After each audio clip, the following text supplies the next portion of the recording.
지금부터 슬기로운 4대 보험 실무책 해설 동영상 강의를 시작하겠습니다.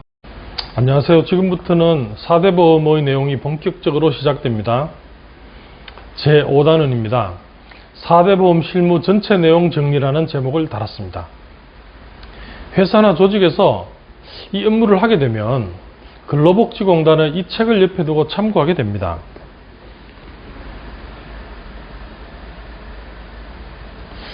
이름하여 산재고용보험 가입 및 부가 업무 실무 편람입니다. 매우 좋은 참고서이죠. 이번 단원과 관련된 부분을 보자면 이런 식입니다.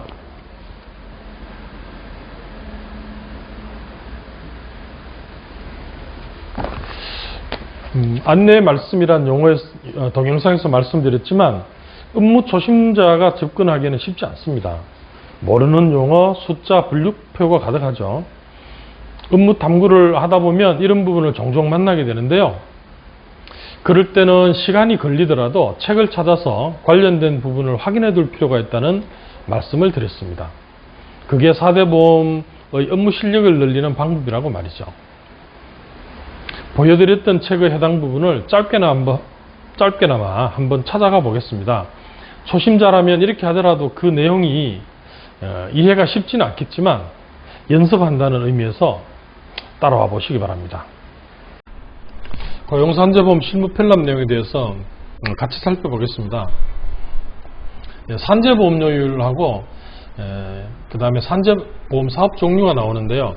산재보험료율은 밑에서 살펴보겠지만 28개 업종으로 나눠서 업종별로 기본적인 산재보험료율이 정해지도록 되어 있습니다. 밑에 보시면 금융보험업 같은 경우에 1000분의 6, 석탄광업 같은 경우에 1000분의 185 같은 것으로 규정된 게 업종별로 다르게 산재보험료율이 정해져 있기 때문입니다. 일반 건설 노무 비율이라고 하는 것은 건설업에 있어서 총 공사 금액이 있으면 여기에 노무 비율, 노동, 인건비가 차지하는 비율을 곱하면 보수액이 나오겠죠. 그럼 이 보수액을 기준으로 보험료를 낼 때 사용하는 제도입니다. 중소기업 사업주 월 보수액 및 평균임금이라고 하는 것은 중소기업 사업주는 공단의 승인을 받아가지고 산재보험 가입할 수 있거든요.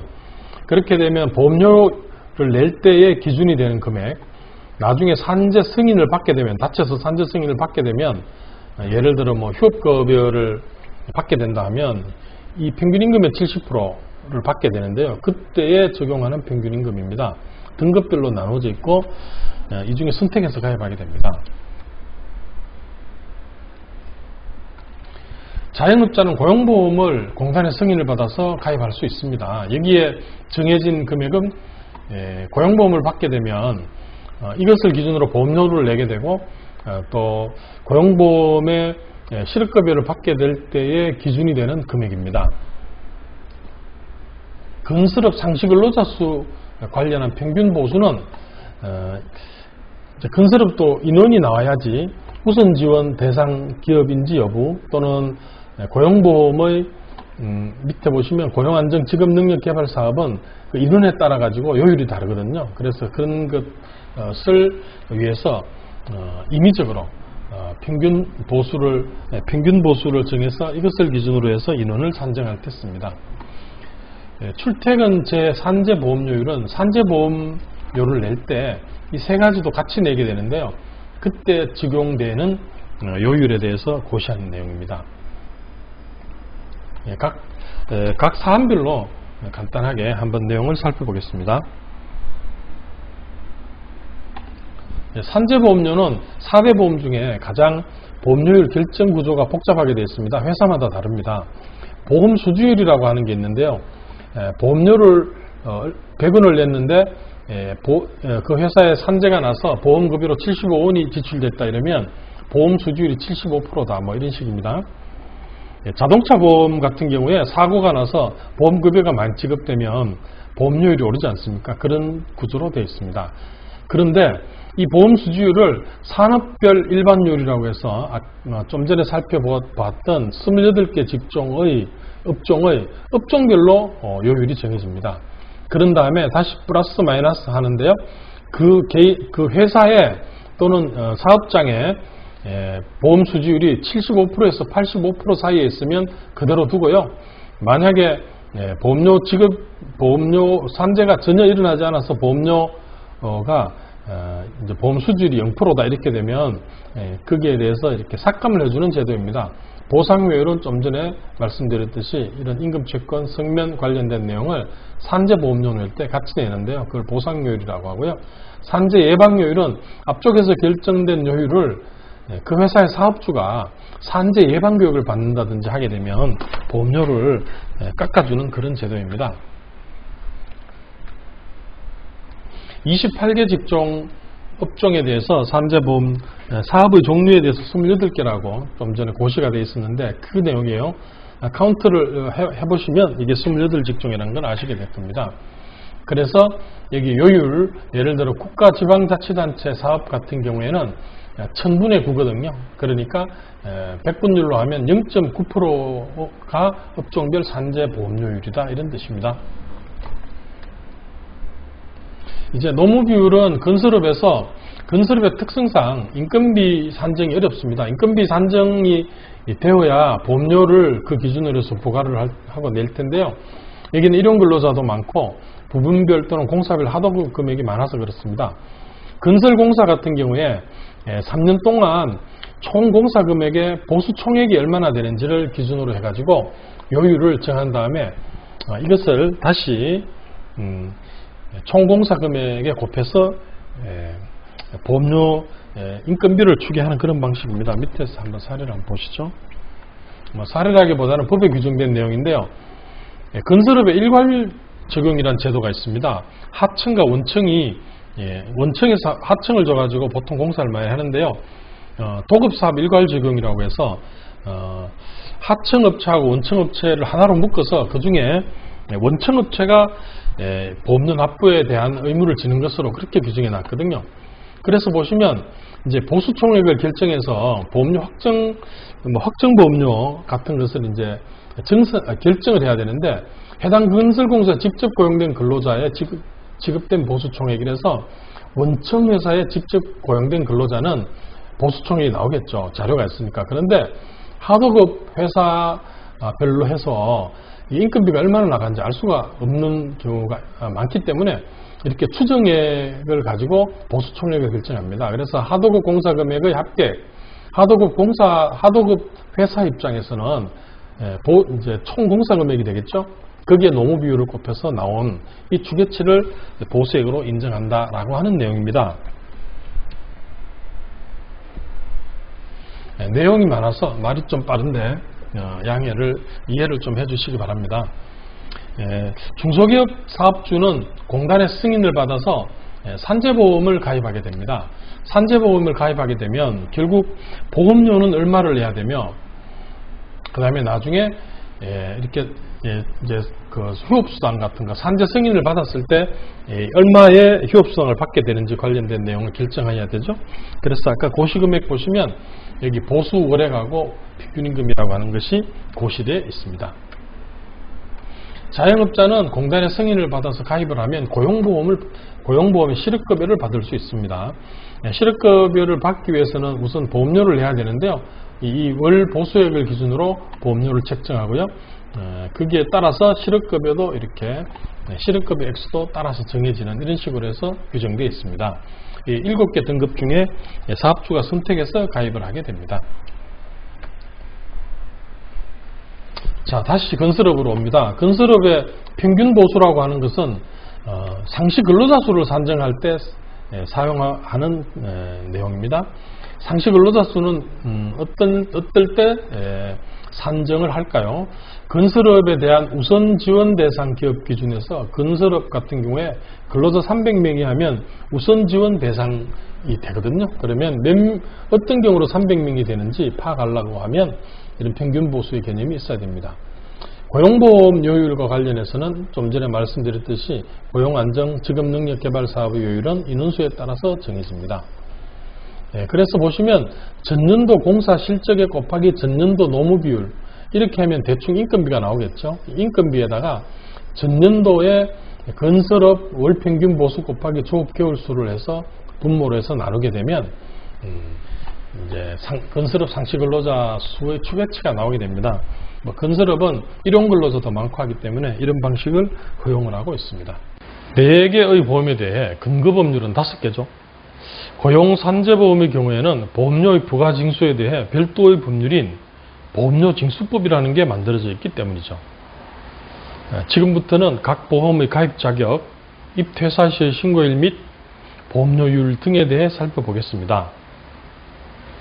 가입 대상 관련해서는 나이, 계약기간, 근로시간, 타 직역연금 가입자의 경우로 나누어 설명드리겠습니다. 이어서 초단시간 근로자라고 일주 15시간, 한 달 기준으로는 60시간 미만 근무하는 근로자에 대한 4대 보험 가입 여부, 그리고 1개월 미만 근로자에 대한 가입 여부 등을 간단한 사례와 함께 살펴보겠습니다. 보험별로 적용 제외 규정에 대한 것입니다. 개괄적으로 설명드려보자면 산재는 일과 관련하여 재해를 입은 경우 보상하는 제도죠. 따라서 나이, 계약기간, 근로시간 등과 무관하게 적용되어야 되겠죠. 고용보험은 실업급여 문제죠. 65세 이상이면 적용이 안 되는 게 맞지 않을까요? 반점 실업 상태인 초단시간 근로자에 대한 실업급여는 어떨까요? 근보와 국민연금은 가입 대상이 비슷한데요. 하나 생각할 것은 직장 가입자 내지는 사업장 가입자로 인정이 된다 하더라도 입사하는 다음 달부터 적용이 됩니다. 이런 경우 1개월 미만 근로자가 입사하게 되면 국민연금이나 건강보험은 어떻게 해야 될까요? 4대 보험의 근거법률은 5개입니다. 고용산재보험 같은 경우에는 징수와 관련된 법률을 별도로 만들어 두었기 때문입니다.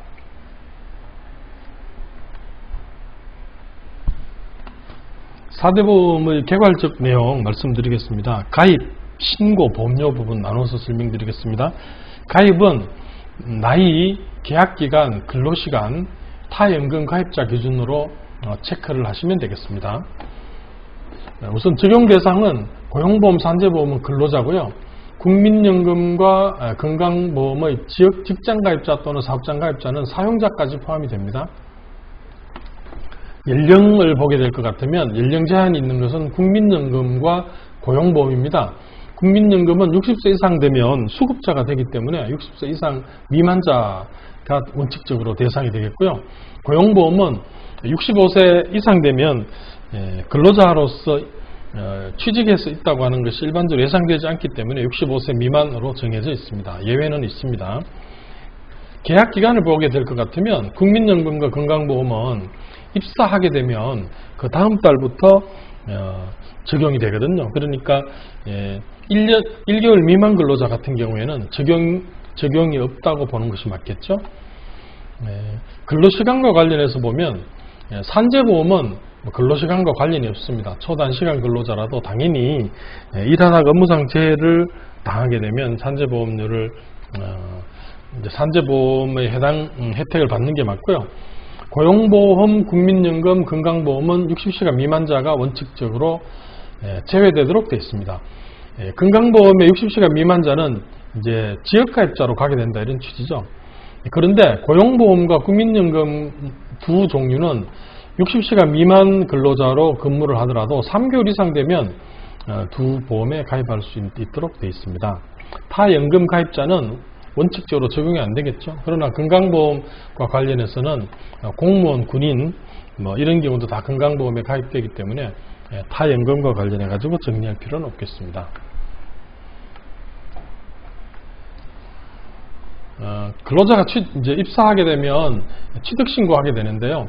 고용산재 국민연금은 15일 내에, 건강보험은 14일 내에, 그러니까 자격 취득일로부터 14일 내에, 다음 달 15일 이렇게 돼 있는데 한 장을 종이어야 합니다.